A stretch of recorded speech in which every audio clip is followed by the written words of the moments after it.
Halo adik-adik, belajar biologi yuk sama Ibu Yunita. Semoga bisa menambah rasa syukur kalian terhadap Tuhan Sang Maha Pencipta. Assalamualaikum adik-adik. Kita akan membahas tentang sistem indera ya sekarang. Oke, yang pertama Ibu bahas tentang mata. Disimak ya. Mata yang merupakan sistem optik yang memfokuskan berkas cahaya pada fotoreseptor dan mengubah energi cahaya menjadi impuls saraf memiliki beberapa bagian, yaitu yang pertama Ibu perlihatkan bagian dari aksesoris mata. Aksesoris mata yang pertama adalah alis mata. Nah, alis mata ini berfungsi untuk mencegah keringat masuk ke dalam mata, sehingga mata kita terlindung ya adik-adik. Lalu selanjutnya ini adalah kelenjar air mata. Kelenjar air mata bertugas di dalam menghasilkan air mata yang mengandung garam, mukosa, dan lisosim untuk membasahi permukaan mata. Dan ini adalah bulu mata. Bulu mata kita berfungsi untuk mencegah kotoran masuk ke dalam mata. Oke, aksesoris mata selanjutnya adalah kelopak mata. Nah, kelopak mata ini berfungsi untuk menutup bola mata kita dan melindungi dari kekeringan dan debu. Selanjutnya, kita lihat struktur mata kita, struktur bola mata kita. Ibu tampilkan dalam bentuk gambar berikut ya. Kita lihat yang pertama pada bagian luar yang tampak putih adalah sklera dan ini di bagian belakang bola matanya di sini. Lalu ada kornea dan di bagian tengah ada koroid. Lalu ada iris yang berwarna-warni dan ada bulat hitam tengah iris, itu adalah pupil. Lalu di bagian lain ada ligamen suspensor dan kemudian ini adalah lensa mata kita. Lalu ini ada aqueous humor. Selanjutnya ada retina dan ini ada fovea yang masih merupakan bagian dari retina ya. Ini saraf optik dan ini merupakan pembuluh darah arteri dan vena pusat retina. Adik-adik, selanjutnya kita bahas fungsi masing-masing bagian ya. Nah, Ibu tampilkan kembali, kita lihat fungsi pertama bagian sklera. Ini berfungsi untuk memberikan bentuk pada bola mata dan tempat perlekatan otot ekstrinsik. Selanjutnya yang kedua, kita lihat fungsi iris. Ini untuk mengendalikan diameter pupil. Dan pupil itu sendiri berfungsi untuk mengatur intensitas cahaya yang masuk ke dalam mata. Selanjutnya kita lihat fungsi kornea. Kornea berfungsi membiaskan dan memfokuskan cahaya yang masuk ke dalam mata. Lalu aqueous humor ini berfungsi untuk menyokong lensa mata dan mensuplai nutrisi ke dalam lensa mata. Lalu selanjutnya ligamen suspensor. Nah, ligamen suspensor ini pertama untuk menjaga lensa pada posisinya dan untuk mengubah bentuk lensa lalu menghasilkan aqueous humor.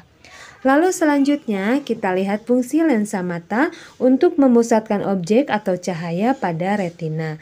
Lalu kita lihat fungsi koroid ini untuk memberi makanan bagi lapisan luar dari retina. Selanjutnya retina ini berperan di dalam membentuk bayangan benda yang dikirim oleh saraf mata ke otak. Lalu selanjutnya fovea atau bintik kuning. Nah, ini berperan di dalam memberikan penglihatan sentral dan perifer terbalik dan ketajaman visual. Lalu selanjutnya saraf optik nih berperan di dalam mengirimkan informasi penglihatan dari retina ke otak. Lalu pembuluh darah. Nah, pembuluh darah ini berfungsi dalam memasok oksigen dan nutrisi agar retina bisa menjalankan tugasnya dengan baik. Selanjutnya Ibu khusus bahas bagian retina ya. Nah, retina ini tersusun dari pertama bagian luar. Nah, bagian luar ini bagian yang terpigmentasi dan menyimpan vitamin A. Selanjutnya, bagian dalam ini merupakan bagian yang terdiri dari lapisan jaringan saraf dari sel-sel batang dan sel-sel kerucut. Nah, sel batang ini mengandung pigmen rhodopsin. Lalu dia tidak sensitif terhadap warna. dan bekerja pada intensitas cahaya yang rendah, yaitu pada malam hari ya. Sedangkan sel kerucut ini mengandung iodopsin, lalu dia sensitif terhadap warna dan bekerja saat intensitas cahaya tinggi, yaitu pada siang hari. Selanjutnya ada bagian lutea macula. Nah, lutea macula merupakan area berkas yang berwarna kuning terletak agak lateral dari pusat. Selanjutnya ada fovea centralis atau bintik kuning. Nah, ini merupakan pelekukan sentral lutea macula yang mengandung sel kerucut dan tidak mengandung sel batang. Nah, bintik kuning ini merupakan pusat visual mata, di mana bayangan objek yang terfokus di bagian ini maka akan diinterpretasikan oleh otak, sehingga jika bayangan benda jatuh tepat di bintik kuning, maka bayangan tersebut akan terlihat dengan jelas.